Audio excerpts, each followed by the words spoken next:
Assalamualaikum warahmatullahi wabarakatuh.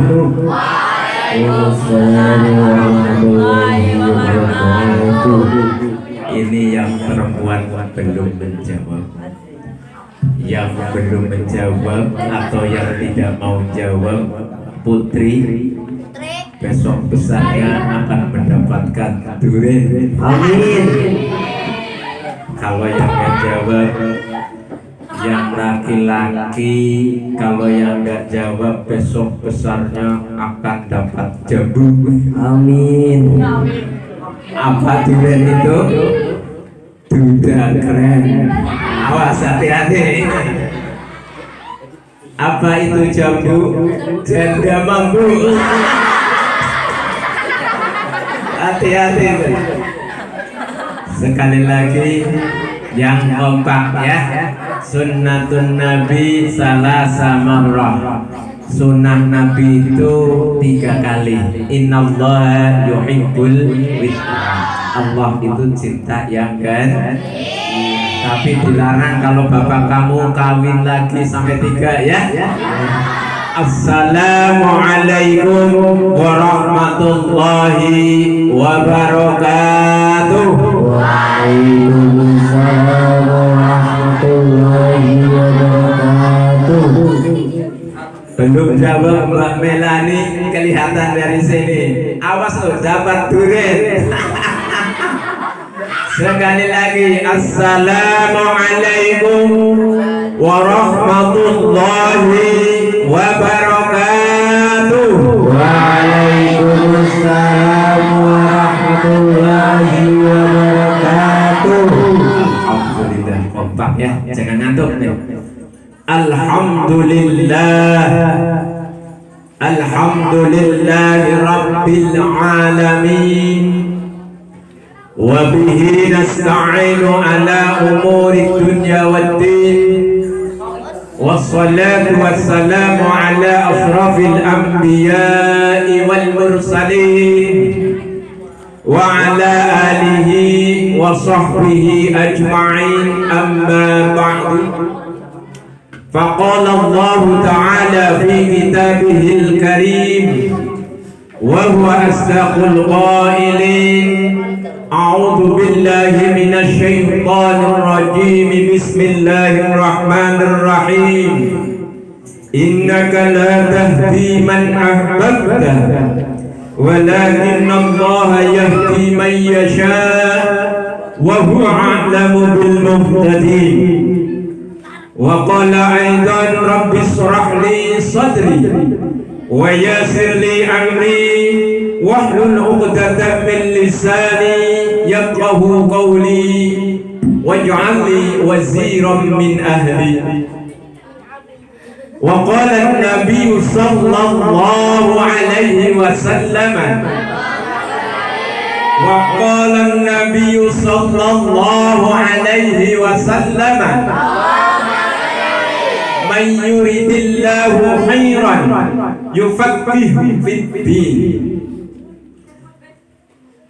Yang saya hormati dan yang saya muliakan Ketua Yayasan Manbaul Ulum beserta keluarga yang mudah-mudahan oleh Allah selalu dilimpahkan kenikmatannya, yang mudah-mudahan oleh Allah diberikan kesehatannya, berkah dunia, berkah umur, amin ya rabbal alamin.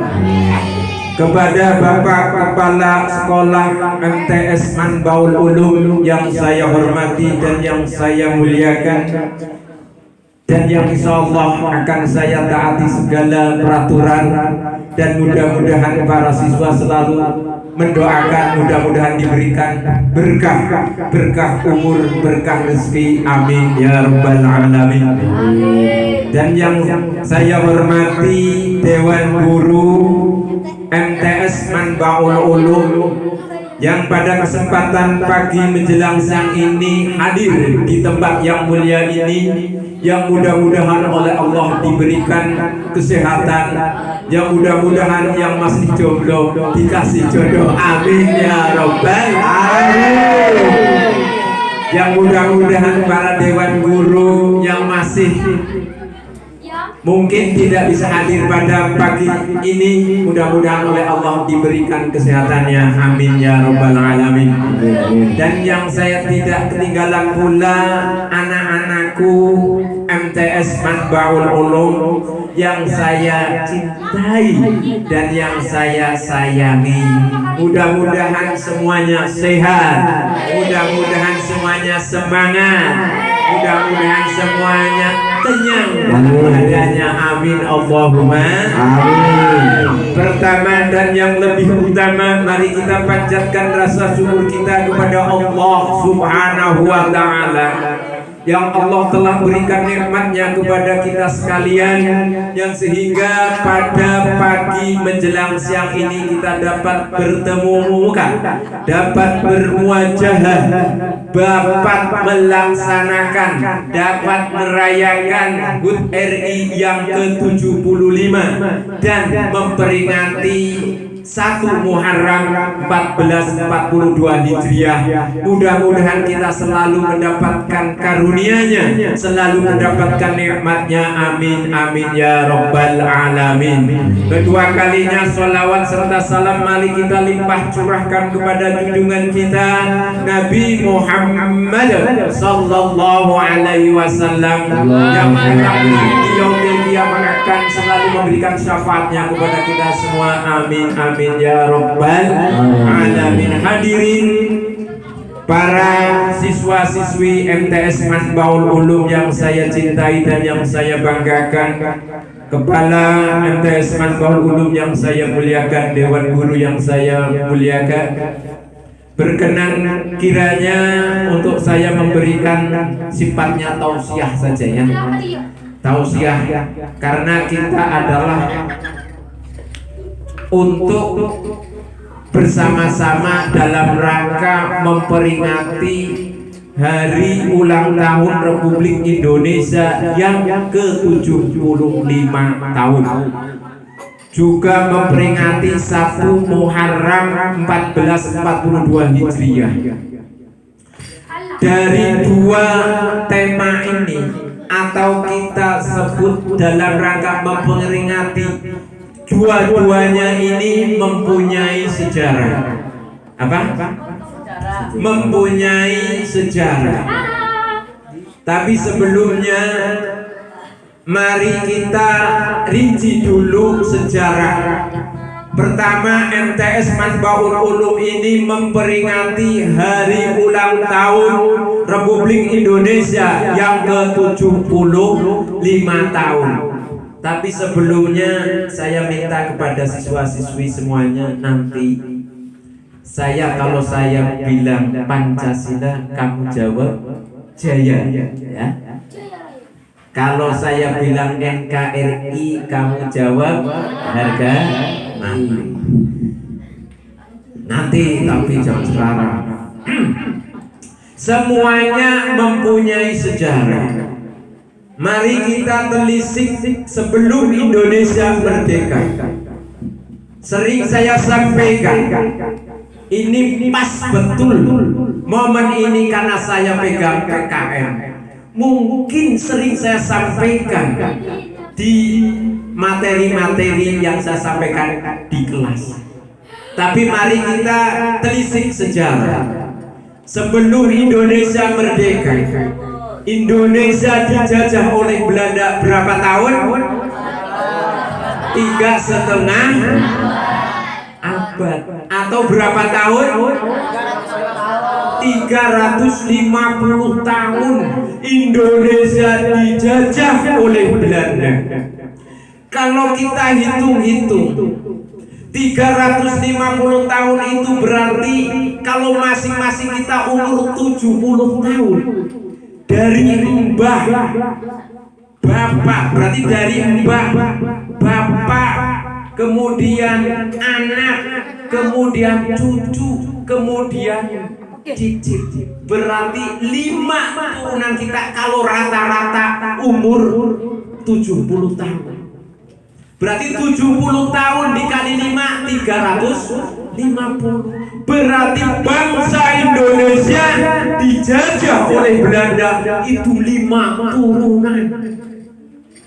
Itu luar biasa. Itu kalau hitungannya rata-rata 70 tahun. Ini betapa sedihnya bangsa Indonesia dijajah oleh Belanda selama 7 turunan, 5 turunan atau 350 tahun kalau kita rata-rata 7. Ini betapa sengsaranya bangsa Indonesia. Setelah itu dijajah oleh Belanda, dijajah datang lagi. Setelah Belanda, mungkin saya sudah sampaikan di materi kelas 7. Setelah Belanda kalah oleh tentara Jepang, Jepang menduduki Indonesia, menjajah berapa tahun? 2,5 tahun. Kesengsaraan demi kesengsaraan bangsa Indonesia bertambah lebih parah. Indonesia dijajah oleh Belanda selama 2,5 tahun sekalipun. Tapi Allah tidak ridho kalau bangsa Indonesia dijajah dan dijajah. Dengan rahmat Allah, dengan berkah Allah, semuanya akan dilewati oleh bangsa Indonesia. Ini kalau kita bisa baca sejarah ini panjang sekali. Udahlah, setelah Jepang menjajah Indonesia 2,5 tahun, bangsa Indonesia pas kebetulan Jepang itu diserang oleh tentara sekutu. Oleh sekutu waktu itu adalah Amerika Serikat, Inggris, kemudian Prancis. Kota Hiroshima dan Nagasaki itu dibom atom. Disitulah semangat bangsa Indonesia muncul untuk memproklamasikan bangsa Indonesia untuk merdeka.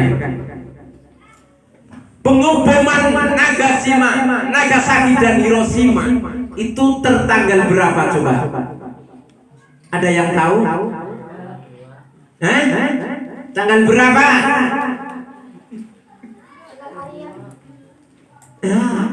Saya sudah sampaikan di kelas 7. Tanggal berapa? Indonesia memproklamasikan itu tanggal 17 Agustus tahun 1945. Itu 2 hari sebelum Indonesia memproklamasikan. Berarti tanggal berapa? 16.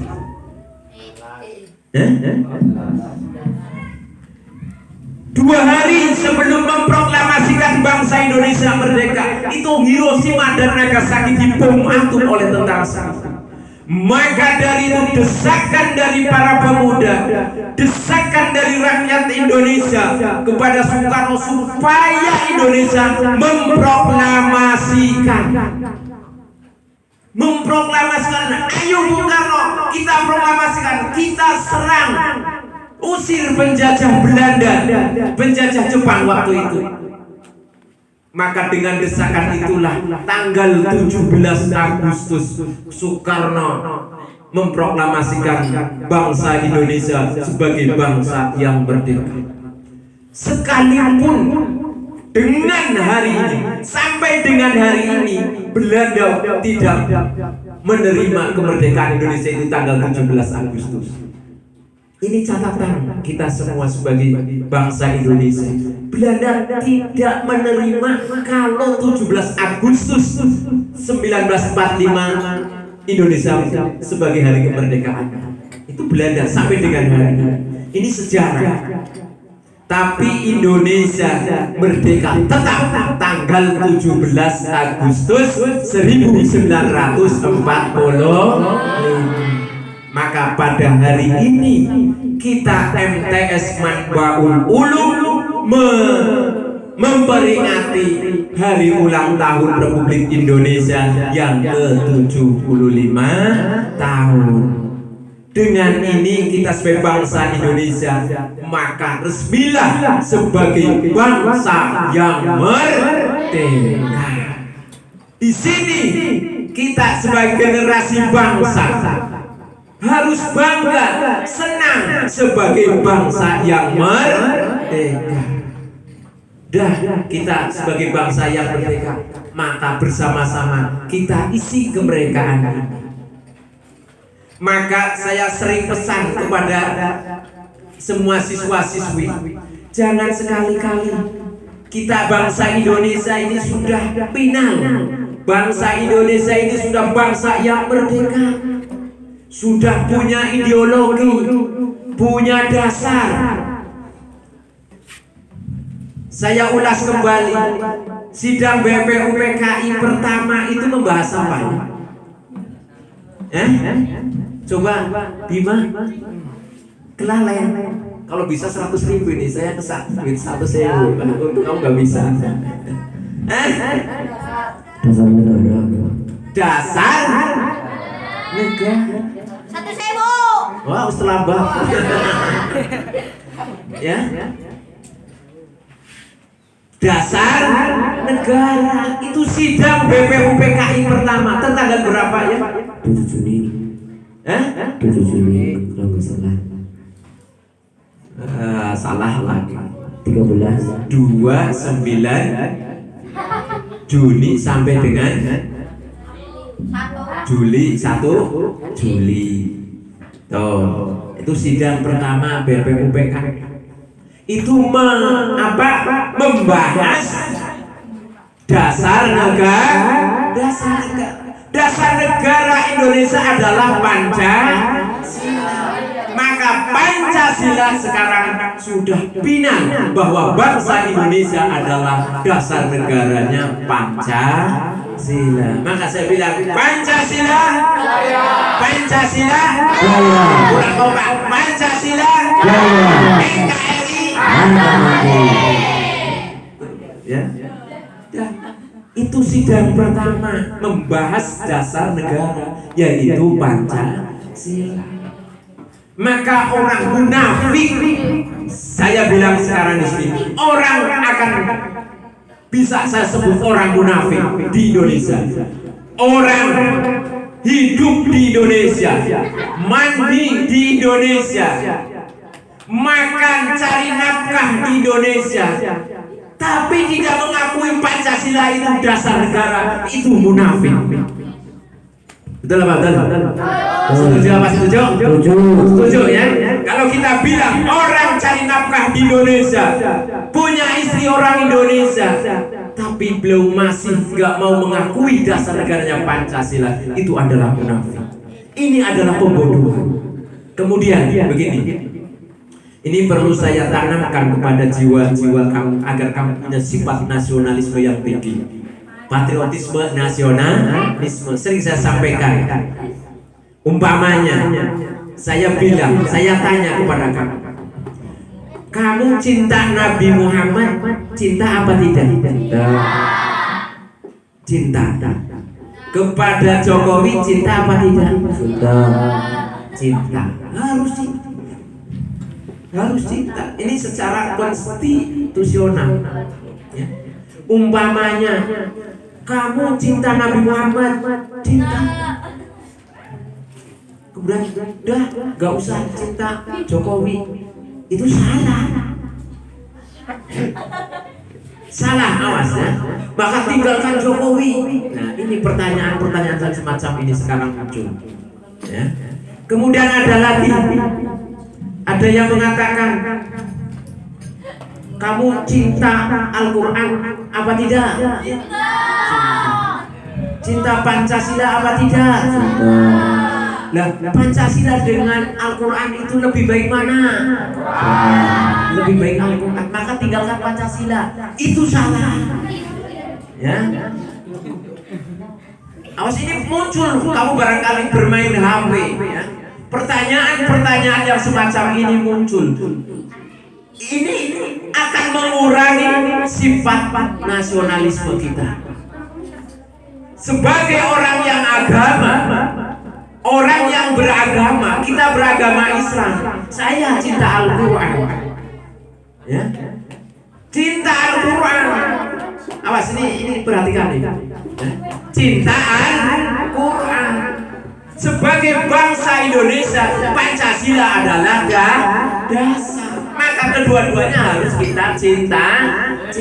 Kalau ada orang sekarang mengatakan kita cinta Al-Quran, ngapain cinta Pancasila? Itu adalah pembodohan. Sekali lagi, di saat sekarang apabila ada orang yang agamis mengatakan kita cinta Al-Quran, mengapa harus cinta Pancasila? Pancasila kita tinggalkan. Itu adalah pembodohan. Kita sebagai bangsa Indonesia yang notabene bukan negara Islam tapi mayoritas Islam, maka harus cintailah Al-Quran, cintailah Pancasila, NKRI. Hadirin yang berbahagia, siswa-siswi MTS Mantul Ulum yang saya cintai, Dewan Guru, Bapak Kepala Sekolah yang saya hormati dan yang saya muliakan. Itu sejarah antara sejarah. Dah kembali. Itu tema kita Dirgahayu atau Hari Ulang Tahun Republik Indonesia yang ke-75 tahun. Kemudian yang perlu kita perhatikan lagi, Indonesia sekarang sudah 75 tahun merdeka. Kita hidup di era sekarang ini adalah era yang kita serba ada. Makan kita kenyang, kemudian pakaian serba rapi. Itu sekarang Indonesia 75 tahun merdeka. Tapi kita tengok ke belakang, bagaimana para pahlawan yang menjadikan bangsa Indonesia sampai saat ini menjadi begini. Kita harus ingat ke sana. Ingat para pahlawan. Dia tidak minta apa-apa kepada kita, hanyalah doa. Ya, hanya doa. Pengertian dari kita sebagai anak bangsa, pengertian kita sebagai anak bangsa mengingat perjuangan para pahlawan kita. Maka di Dirgahayu yang ke-75 tahun ini, kita mari tingkatkan rasa peduli kita kepada para pahlawan yang telah merebut bangsa Indonesia, bangsa yang tadinya bangsa terjajah menjadi bangsa yang merdeka. Itu pengertiannya.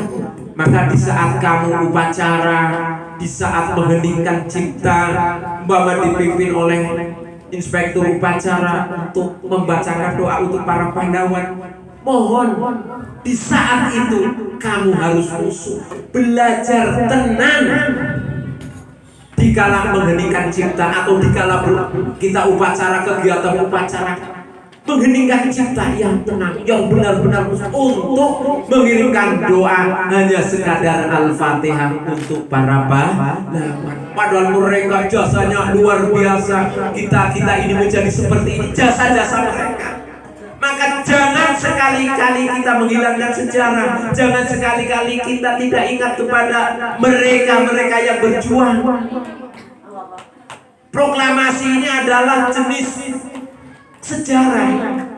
sejarah yang harus kita sampaikan kepada anak bangsa, supaya kita cinta kepada tanah air kita. Masa sebagai anak bangsa enggak cinta dengan tanah airnya sendiri? Hadirin yang dimuliakan oleh Allah Subhanahu wa Ta'ala. Dan selanjutnya, tadi saya bilang Pancasila dengan Al-Quran, kalau kita banding-bandingkan, Pancasila adalah dasar negara kita sebagai warga negara, punya dasar Pancasila. Al-Quran kita sebagai orang beragama beranutan dengan Al-Quran.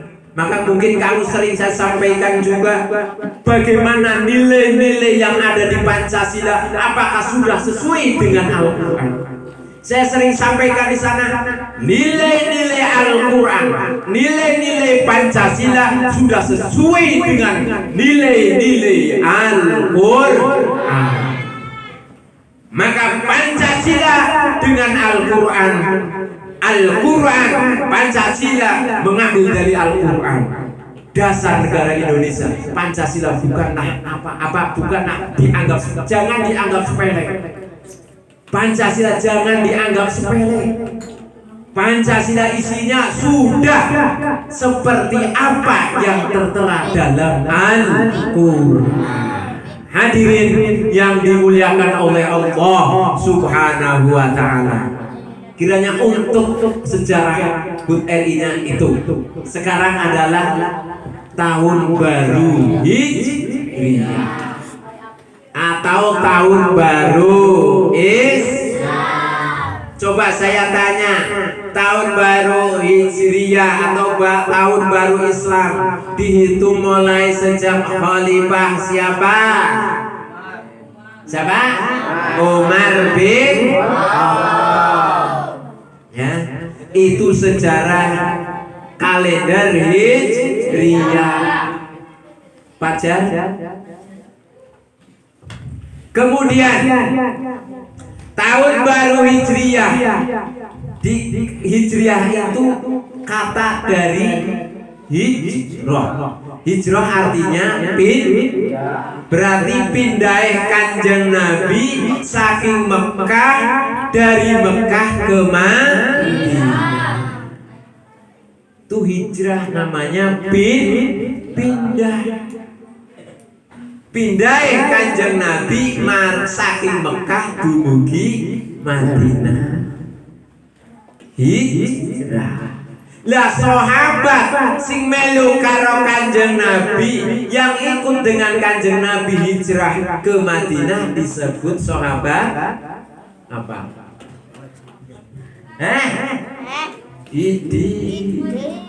Apa? Sahabat yang mengikuti Kanjeng Nabi hijrah ke Madinah disebut sahabat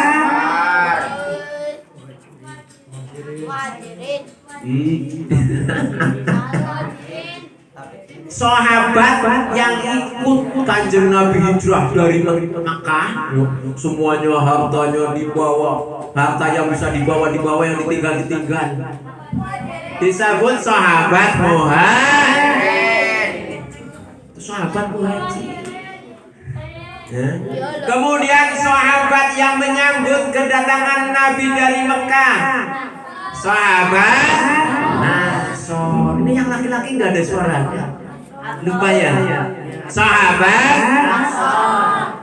Maka sahabat Ansor, sahabat yang menyambut kedatangan Nabi beserta sahabat hijrah adalah sahabat Ansor. Tulis ya, di sahabat yang mengikuti Kanjeng Nabi hijrah dari Mekah ke Madinah disebut sahabat muhajirin.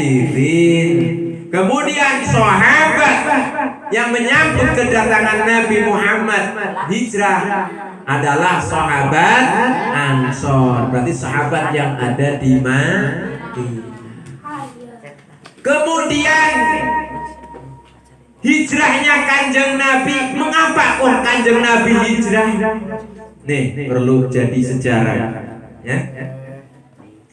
Mengapa Nabi Muhammad kok hijrah dari Mekah ke Madinah? Berarti Nabi Muhammad nek kaya kowe Nabi Muhammad kalahan. Orang kaya kowe. Nabi Muhammad kala itu bukan berarti kalah, tapi mengalah untuk sementara. Nabi Muhammad bukannya kalah, tapi karena situasi yang belum mendukung. Mengapa Nabi Muhammad hijrah dari Mekah ke Madinah? Alasannya adalah kala itu Nabi Muhammad dalam kejepit, suasana tidak mendukung. Sementara Nabi Muhammad harus ke Madinah. Tapi setelah di Madinah hijrah, Nabi Muhammad menata dakwahnya, menata segala strateginya, menata dakwah dan sebagainya. Kembali dakwah lagi ke Mekah. Artinya kita sebagai umatnya dikala berdakwah bisa cara Kanjeng Nabi Muhammad sallallahu alaihi wasallam. Barangkali ini yang santri ya, besok ke rumah dakwah menyebarkan agama Islam, banyak sekali benturan, banyak sekali kesulitan. Mungkin bisa cara Nabi Muhammad seperti itu. Dakwah di Mekah banyak sekali rintangan, kesulitan, bahkan diboikot dan sebagainya. Akhirnya dia sementara hijrah. Setelah hijrah, hasil di Madinah kembali ke Mekah. Itu dakwah Nabi dulu seperti itu. Hadirin yang dimuliakan oleh Allah Subhanahu wa taala, itu hijrah. Kemudian apa?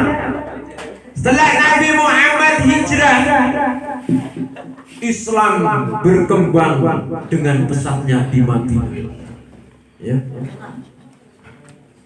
Pesatnya Islam di Madinah, jayanya Islam di Madinah dengan luar biasa. Akhirnya dengan gagahnya Nabi Muhammad kembali lagi ke Mekah. Akhirnya apa? Mekah dikuasai lagi oleh Nabi Muhammad sehingga yang adanya Futuhul Makkah, merdekanya kota Makkah. Itu dakwah Nabi Muhammad yang barangkali bisa diingat oleh kita, cara-cara seperti itu. Kemudian setelah Nabi Muhammad kembali ke Mekah untuk menyebarkan agama Islam di Mekah, mengembarkan ajaran-ajaran Allah Subhanahu wa taala di negara Mekah sampai Futuhul Mekah. Di sanalah Nabi Muhammad menguasai kembali kota Mekah. Futuhul Mekah, merdekanya kota Mekah. Maka diturun surat Idza jaa nasrullahi wal fath wa ra'aitan nasa yadkhuluna fi dinillahi afwaja fasabbih bihamdi rabbika wastaghfirhu innahu kana tawwaba. Jadi dikala kota Mekah menjadi kota yang merdeka, idza jaa nasrullahi wal fath, dikala datang pertolongan Allah dan kemerdekaannya kota Mekah, wa ra'aitan nasa yadkhulun, Nabi Muhammad melihat orang-orang berbondong-bondong masuk Islam fi dinillahi afwaja, dengan sukarela. Fasabbih bihamdi rabbika, mereka membacakan tasbih, memahasucikan Allah. Fasabbih bihamdika wastaghfir, kemudian minta ampun kepada Allah. Innahu kana tawwaba, sesungguhnya Allah adalah zat yang menerima taubat. Artinya begini, dua tema ini, Indonesia merdeka 17 Agustus 45, Futuhul Mekah, Nabi Muhammad diturunkannya idza jaa nasrullahi wal fath. Artinya apa?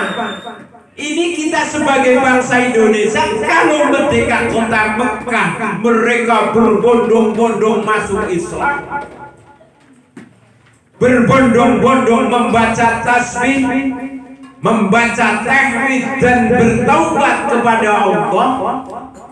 Tapi dikala kemerdekaan kita memperingatinya, isinya adalah hura-hura. Ini yang kadang-kadang kurang pas dengan sejarah. Ya. Dikala Islam merdeka, Islam Mekah jadi mayoritas penduduk Mekah, mereka berbondong-bondong membaca tasbih, subhanallah, alhamdulillah, Wala ilaha illallah wallahu akbar. Ayo tambahan tuh. Subhanallah Alhamdulillah wala ilaha illallah wallahu akbar. Semua orang muka seperti itu. Tapi dikala di Indonesia gak apa-apa. Yang penting memeriahkan, jangan sampai keterlaluan. Ya. Memeriahkan kemerdekaan bangsa Indonesia padahal yang merebut adalah mereka para pahlawan. Dengan bacaan la haula wala quwata. Bagaimana Kiai Abbas mengusir Belanda dengan bacaan ayat suci Al-Qur'an. Ya.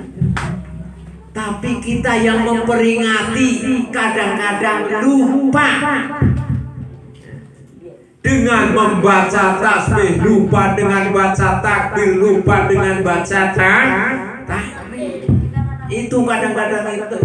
Ya maka mari kita sebagai anak bangsa, dikala kita memperingati HUT RI, kita jangan lupa kepada para pahlawan kita, apalagi lupa kepada Allah. Saking lomba-lomba, saking senenge sembayang tinggal, sholat ditinggal, karena senenge menek pohon pinang, sholat tinggal. Hadirin yang berbahagia, kiranya hanya itu yang bisa saya sampaikan. Mohon maaf atas segala kesalahan. Wallahul muwaffiq ila aqwamit thoriq. Wassalamualaikum warahmatullahi wabarakatuh. Waalaikumsalam warahmatullahi wabarakatuh. Terima kasih disampaikan. Semoga apa yang disampaikan oleh beliau dapat menjadi tuntunan atau sebuah amalan yang baik dalam kehidupan sehari-hari. Acara selanjutnya itu santunan barokah yang akan dibawakan oleh Pak Irfan Nazrul Barok selaku Ketua FS Nurul. Kepadanya akan silakan. Sallallahu Nabi Muhammad. Dan bagi anak-anak yang saya panggil silakan maju ke depan.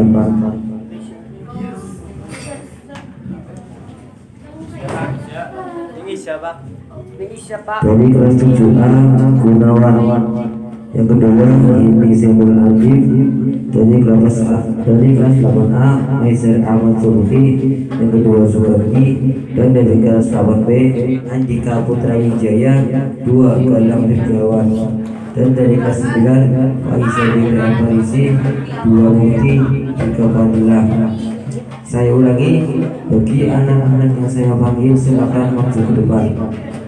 1 Gunawan, 2 Zainul Adib, 3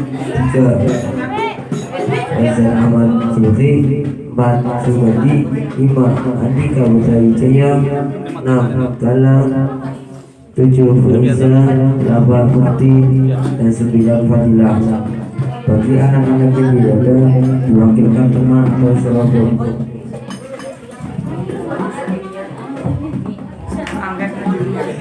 Yang tadi dipanggil ya. Dipanggil.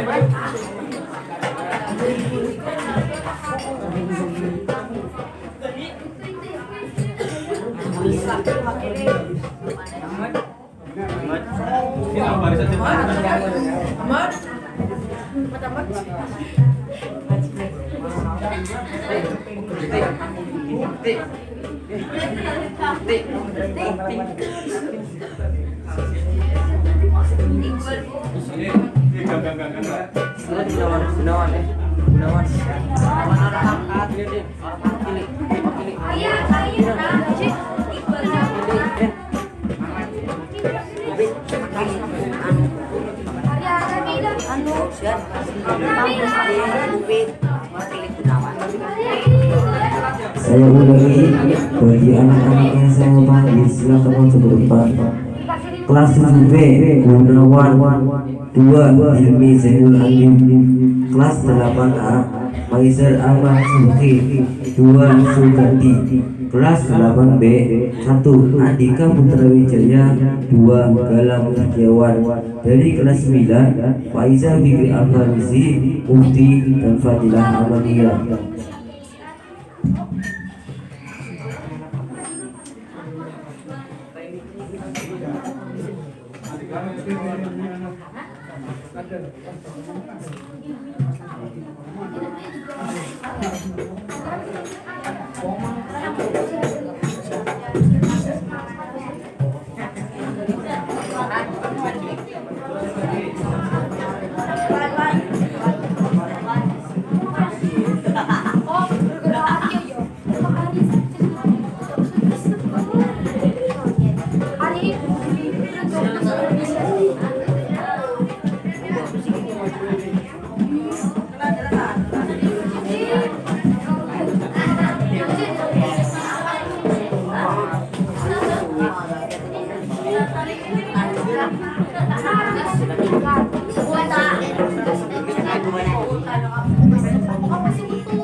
Baik, tepuk tangannya mana?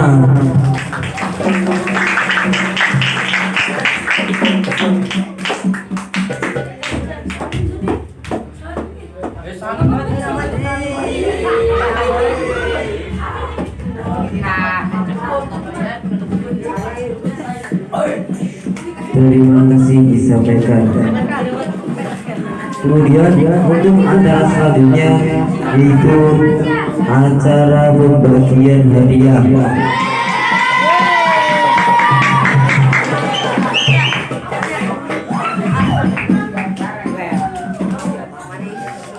Untuk yang pertama, silakan Bapak Irfan Sulawesi berkenan maju untuk menyerahkan hadiah.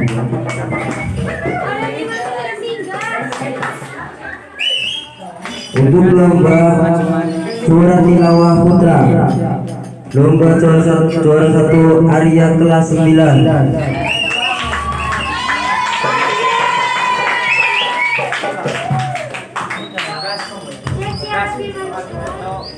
Ya, tepuk tangan.